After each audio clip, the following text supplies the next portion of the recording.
seperti apa laporan itu berkait dengan terjadinya pemerasan dan lain-lain sebagainya? Kami tidak pernah melakukan hubungan dengan para pihak, apalagi meminta sesuatu atau disebut dengan pemerasan.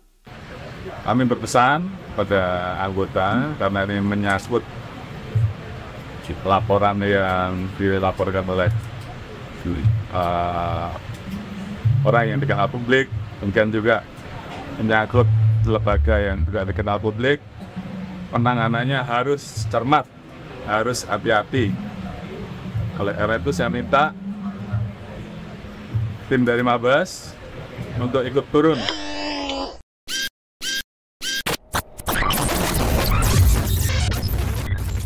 Halo sahabat integritas, jumpa lagi di program Buka Kartu. Firly Bahuri, Ketua KPK,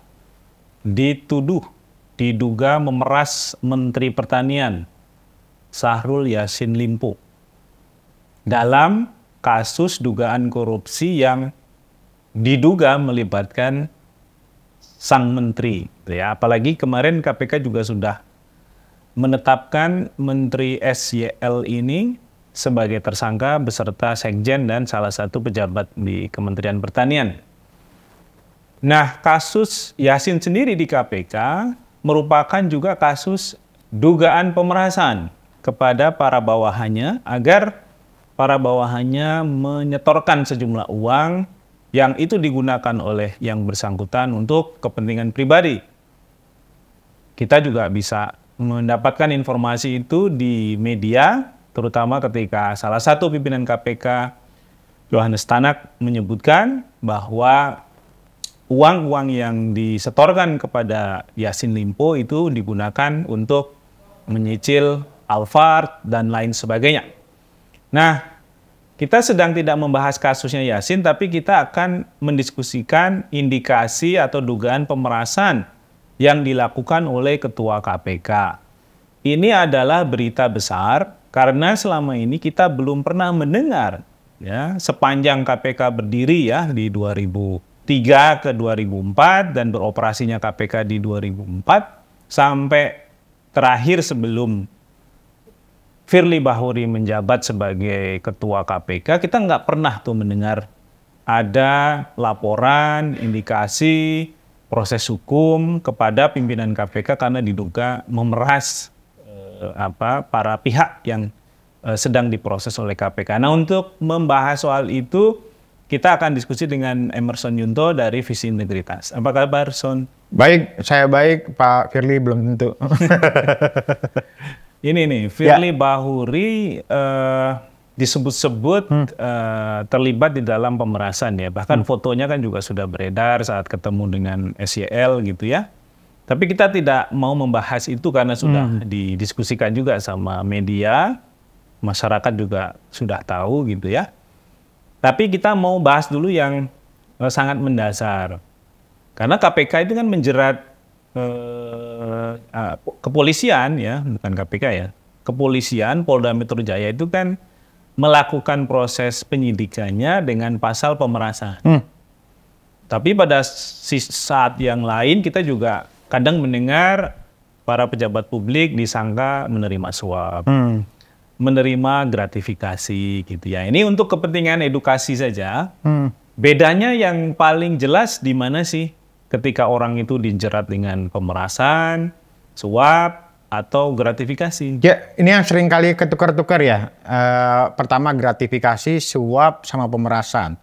Jadi kalau gratifikasi ini pemberian yang tanda kutip sebenarnya ada yang bilang investasi, tanam budi ya. Jadi memberikan sesuatu kepada pejabat publik gitu ya, agar ke depan dia akan misalnya dibantu dalam hal urusan misalnya terkait dengan urusan-urusan pemerintahan misalnya seperti itu.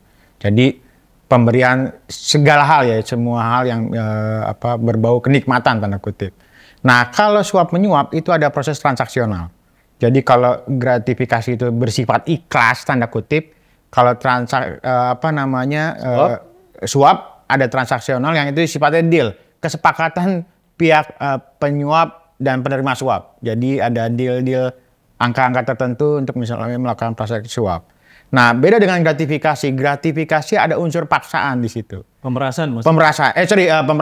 Pemerasan itu ada unsur paksaan. Jadi pelakunya adalah pihak yang berkuasa gitu ya, kemudian melakukan pemaksaan, memberikan sesuatu atau uang dan sebagainya, yang dalam artian ini si penerima, si korban itu dalam posisi yang terpaksa. Lemah gitu ya. Si pelakunya dalam artian memaksa seseorang untuk memberikan sesuatu, nggak ada pilihan, nggak ada proses transaksional di situ. Jadi pilihannya adalah lo mau bayar sejumlah uang tertentu atau ada langkah hukum yang lain. Ini kejahatan seperti preman lah ya. Betul, malak, tanda kutip ya, kalau bahasa anak mudanya ini malak gitu ya. Nah, sebenarnya di KPK ini bukan kali pertama ya kejadian ini ya. Jadi kalau kita ingat di awal-awal KPK berdiri namanya AKP Suparman, penyidik KPK yang melakukan pemerasan terhadap saksi dalam salah satu kasus korupsi. Pilihannya adalah dia memaksa si saksi ini untuk membayar sejumlah uang, kalau enggak diancam akan ditetapkan sebagai tersangka. Nah, ini di kasus yang lain juga ada, kalau nggak salah namanya AKP Robin ya gitu ya, kasus yang juga melibatkan Aji Samsudin waktu itu ya. Jadi proses pemerasannya lagi-lagi tadi ini terkait dengan kasus korupsinya. Ini kasus korupsinya itu mau ditetapkan sebagai tersangka atau mau diproses lebih lanjut atau enggak. Nah, ini yang kemudian ini dimanfaatkan betul gitu ya, baik penyidik maupun juga misalnya pihak-pihak yang punya kewenangan. Berarti sekarang kejahatannya naik level dong di KPK. Karena kalau dulu penyidik, sekarang yang disangka atau yang dituduh kan pimpinannya, bahkan ketuanya langsung. Nah, ya ini sebenarnya satu ironi ya sebenarnya. Nggak mungkin juga sebenarnya nggak tahu apa itu suap, gratifikasi maupun pemerasan ya. Kalau memang benar-benar itu terbukti gitu ya, kasus ini jadi musibah pertama bagi upaya pemberantasan korupsi, kemudian yang kedua ini memalukan. Jadi pimpinan KPK yang seharusnya secara integritas tidak perlu dipersoalkan ini justru runtuh nilai-nilai integritasnya. Nah, kemudian yang kedua ini kan juga nggak bisa dilepaskan dari pilihan-pilihan politik waktu itu. Kenapa misalnya DPR ketika memilih Firly Bahuri tidak dilakukan menelusuri rekam jejaknya secara lebih detail gitu ya, lebih dalam. Tapi kalau di DPR kan memang mereka sudah mendeklar kalau yang mereka pilih itu adalah hasil yang sudah diperiksa oleh panitia seleksi kan. Jadi asumsinya semuanya bagus. Ya bisa enggak gitu ya, karena kita belum tahu tuh metodologi mereka melakukan penelusuran rekam jejaknya seperti apa. Ada nggak misalnya melibatkan pihak PPATK, ada nggak misalnya melibatkan internal pengawasan si calon ini sebelumnya misalnya begitu. Kalau yang kita tahu kan misalnya Firly Bahuri ketika masuk ke proses pimpinan KPK kan sebenarnya sudah mulai banyak catatan-catatan yang tidak cukup baik ya buat Firly, tapi juga itu tetap dipaksakan oleh DPR dan kemudian memilih dia oleh sebagai pansel dulu lah. Oh ya, mulai pansel dan juga pimpinan KPK. DPR, sorry. Firly ini kan di pernyataan-pernyataan terakhir ya, yang kita baca itu kan hendak memberikan kesan kalau ini adalah bagian dari koruptor fight back. Jadi kalau dulu kan kita sering berwacana juga. Betul. Ya, ketika KPK perlawanan balik koruptor ya. KPK intimidasi itu kan kita sering menyebutnya sebagai koruptor fight back gitu ya. Nah, dalam kasus ini itu cocok nggak disebut sebagai koruptor fight back atau ini adalah bagian dari misalnya cicak versus buaya jilid kesekian gitu? Nah, memang agak dilematis ya. Pertanyaannya begini, kalau memang ada dugaan korupsi yang melibatkan pimpinan KPK, apakah publik percaya kasus ini ditangani oleh internal KPK? Gitu ya. Makanya pilihan ditangani oleh institusi penegak hukum di luar KPK itu satu hal yang mungkin perlu diperhatikan. Walaupun memang ya tadi isu-isu soal cicak buaya pastinya akan muncul, tapi saya sendiri nggak terlalu yakin kalau kasus yang ditangani oleh KPK hasilnya akan objektif, karena yang menentukan soal naik statusnya itu kan juga pimpinan KPK. Kecuali dia dinonaktifkan dulu. Dinonaktifkan dulu. Nah, di luar itu kan apakah ini koruptor fight back? Bisa iya, bisa enggak. Gitu. Dalam artian kan kita bicara soal buktinya kuat atau enggak. Kalau dari beberapa proses penyidikan yang dari penyelidikan kemudian baru saja naik ke penyidikan, ini kan artinya sudah bisa dikatakan bukti-bukti sudah cukup kuat gitu ya. Kasus ini layak diteruskan untuk tahapan penyidikan. Jadi bayangan saya sebenarnya begini, di kasus ini harusnya jalan dua-duanya. Dua-duanya itu maksudnya pemerasan yang dilakukan oleh si Menteri Pertanian di kasus di internal Kementerian Pertanian juga harus diproses. Kasus korupsi yang melibatkan diduga ya melibatkan pimpinan KPK juga harus diproses gitu. Kalau yang kasusnya menteri kan sudah diproses ya. Betul, dua-duanya kan sudah diproses ya, baik di kepolisian maupun di KPK. SYL kan di KPK sudah jadi TSK. Cuma yang di Polda terkait dengan pemerasan yang dilakukan oleh pimpinan KPK ya, kalau di surat yang beredar itu kan disebutnya pimpinan KPK, jadi kita agak rancu nih. Karena pimpinan KPK itu 5. Ada 5, betul. Sementara yang disebut-sebut itu kan cuma ketua KPK-nya. Nah ini pun kan juga sudah masuk ke tahap penyidikan sebenarnya. Kira-kira kalau konteksnya sudah di level penyidikan, maksud sih nggak ada tersangkanya gitu. Karena Polda ini juga belum mengumumkan nih siapa tersangkanya. Jadi ada tren di beberapa penegak hukum ya. Sebenarnya status tersangka sudah diumumkan, atau ada juga yang di-keep, atau memang menaikkan status ke penyidikan tanpa ada tersangka, begitu ya. Yang kita lihat di beberapa kasus khususnya di penegak hukum gitu ya, di luar KPK seringkali itu mulai ada tren begitu. Jadi udah naikin dulu status penyidikannya, tersangkanya nanti dulu gitu. Atau sebenarnya dia pingin sudah kuat tapi strategi mungkin ya, strateginya tidak diumumkan lebih dulu seperti itu. Tapi itu lazim nggak sih? Maksudnya biasanya kan karena proses penyidikan. Kalau bicara soal lazim memang nggak lazim ya, tapi beberapa kalangan hukum menilai sebenarnya nggak ada masalah soal itu ya. Nggak ada masalah. Nggak ada masalah soal itu.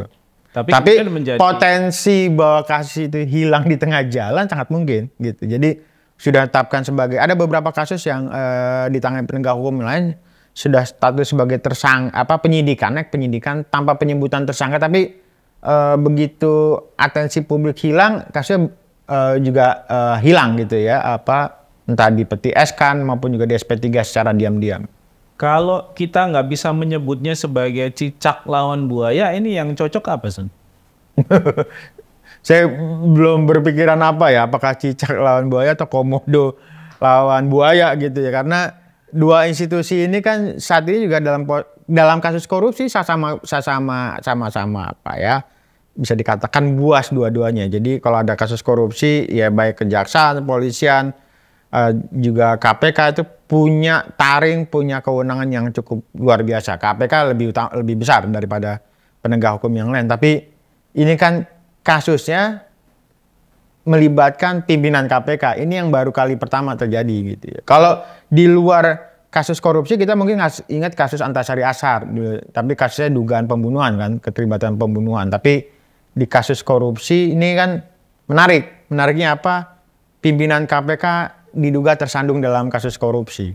Kalau dosanya double ya. Double. Nah, dia itu kan penegak hukum untuk memberantas korupsi, tapi diduga justru memeras kasus atau memeras pihak yang diduga melakukan korupsi. Tidak hanya penegak hukum, tapi adalah pimpinan lembaga anti korupsi yang begitu dianggap super power lah dalam penanganan kasus korupsi.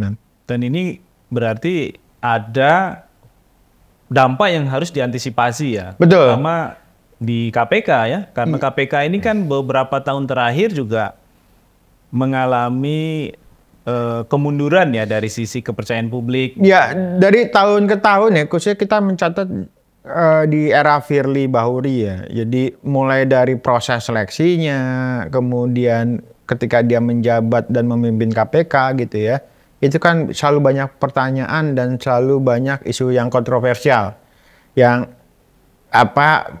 sedikit banyak ini mempengaruhi tingkat kepercayaan publik, dan faktanya memang kepercayaan publik turun selama Firly menjabat. Jadi kita nanti akan lihat ya dari survei-survei nasional terkait dengan kepercayaan publik terhadap. Tapi prediksi pasti lebih turun. Apakah setelah kasus ini naik mencuat, publik akan melihat KPK seperti apa gitu ya? Ya. Nah, Son, ini kan Firly ini polisi, diperiksa atau diproses gitu ya, meskipun belum pernah dipanggil ya, belum pernah diperiksa juga sebagai saksi kah atau sebagai apa. Yang melakukan penyidikan adalah polisi, ya, Polda Metro Jaya lagi, kan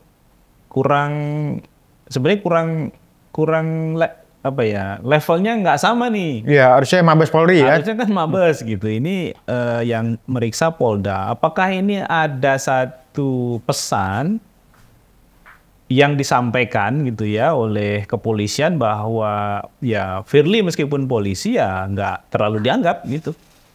Ya, lagi-lagi kan asumsinya begini. Pertama, Firly sudah pernah wirawan ya. Dia sudah pensiun dari kepolisian, dan kemudian yang kedua, ya mudah-mudahan nih kita berharap penanganannya tuh objektif ya. Jadi mau internal maupun eksternal yang diperiksa atau mantan anggota yang diperiksa, tetap prosesnya sesuai dengan koridor penegakan hukum ya, bukan aksi-aksi misalnya balas dendam dan sebagainya.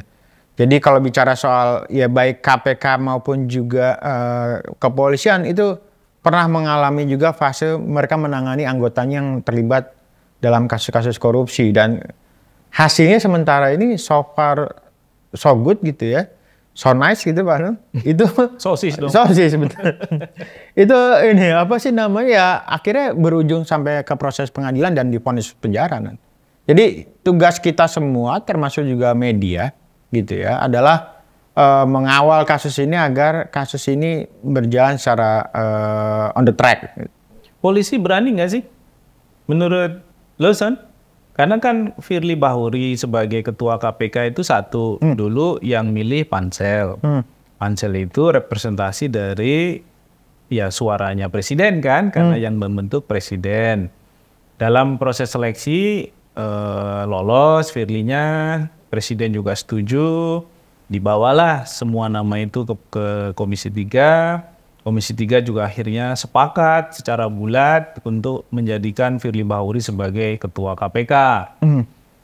Nah ini kan berarti kekuatan politiknya besar nih. Untuk mendukung langkah penanganan kasus ya? Untuk ya mendukung Firly dong, karena kan dia dipilih dan di backup secara kuat oleh para politisi ya. Sejauh apa? Nah polisi ini kan juga di bawah presiden gitu ya. Ya. Apalagi cuma Polda gitu. Kalau Mabes sih mungkin bergennya lebih kuat, tapi kalau Polda kan ditegur sama Kapolri kan juga pasti akan mundur gitu. Nah, dalam kasus ini menurut lo berani nggak nih Polda sampai ke tahap serius menangani perkara ini sampai tuntas sehingga terang nih persoalannya bahwa pemerasan itu terjadi?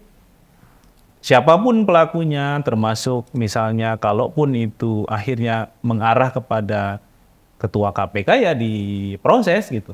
Kalau soal keberanian harus dikatakan teman-teman di kepolisian melakukan langkah berani ya. Jadi begini, kalau kasus ini tanda kutip punya atensi politik yang kuat ya, ini kasus yang hanya berhenti di tingkat penyelidikan aja. Jadi nggak naik sampai ke penyidikan. Ketika tahapan sampai penyidikan kan sebenarnya dugaan-dugaan orang jangan-jangan sebenarnya sudah ada nama tersangka gitu. Walaupun dimungkinkan juga menaikkan status ke penyidikan tanpa ada tersangka. Nah, menaikkan status ini aja ini butuh backup politik yang cukup kuat ya. Khususnya di lingkungan teman-teman di kepolisian. Karena apa ya? Tadi sama-sama sebenarnya dua institusi sekarang ada di wilayah eksekutif. Nah, pergolakan politik sementara ini belum muncul. Misalnya ada politisi yang keberatan dengan misalnya langkah Polda melakukan pemeriksaan terhadap Firly. Jadi sejauh yang kita lakukan, saya menduganya ada dukungan politik nih terhadap langkah kepolisian menuntaskan kasus dugaan pemerasan gitu ya, yang diduga melibatkan pimpinan KPK. Mungkin ahli-ahli keberatan mereka keringanan. Ya jadi kelihatannya nggak ada beban walaupun memang tidak hingar-bingar ya. Jadi proses pemanggilan saksi sampai saat ini berjalan, menaikkan status juga sampai juga diumumkan juga disampaikan ke media. Jadi tidak berjalan diam-diam. Kalau berjalan diam-diam kan potensi kasus ini tidak berlanjut gede sekali. Tapi ini kan terang benderang ya. Son terakhir. KPK di bawah pimpinan Firly Bahuri dan teman-temannya ini kan sering memicu gejolak ya, kontroversi, persoalan, dan lain-lain.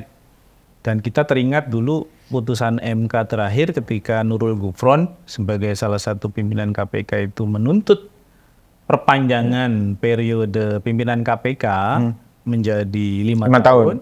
Itu kan akhirnya dikabulkan. Nah, akan tetapi kan belum ada keputusan dari Presiden untuk memperpanjang SK dan lain-lain.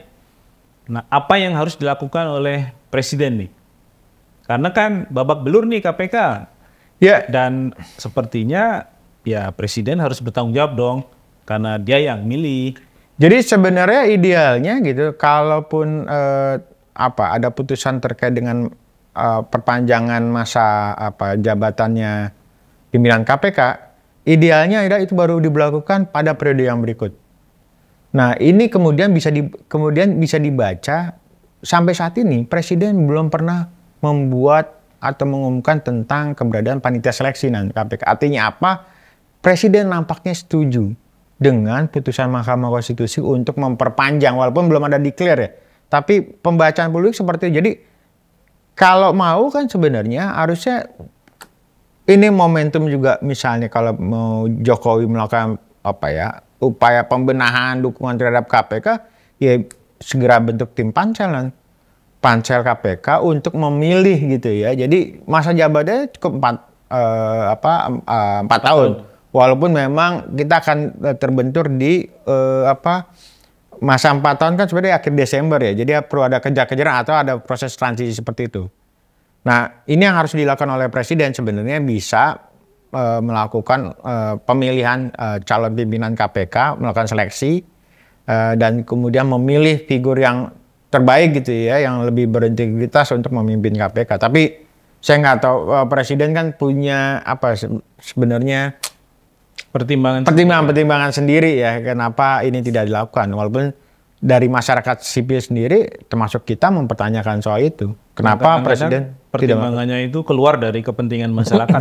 itu memang Pak Jokowi sulit ditebak itu ya, itu kesimpulannya nanti. Lebih sulit menebak apa mau Pak Presiden daripada menebak hasil permainan sepak bola. Oke, sahabat integritas, demikian bincang kita dengan Emerson Yunto, pimpinan KPK atau ketua KPK yang diduga melakukan pemerasan telah diproses oleh Polda Metro Jaya. Kita berharap Polda Metro Jaya serius ya mengungkap perkara ini seterang-terangnya tanpa menghitung siapa yang menjadi backup politik dan lain sebagainya. Ini pelajaran juga buat Presiden untuk tidak memilih pimpinan KPK yang bermasalah, sehingga membuat kepercayaan publik terhadap upaya pemberantasan korupsi di Indonesia juga turun. Demikian sahabat integritas, program Buka Kartu. Kita ketemu lagi di lain kesempatan. Sampai jumpa.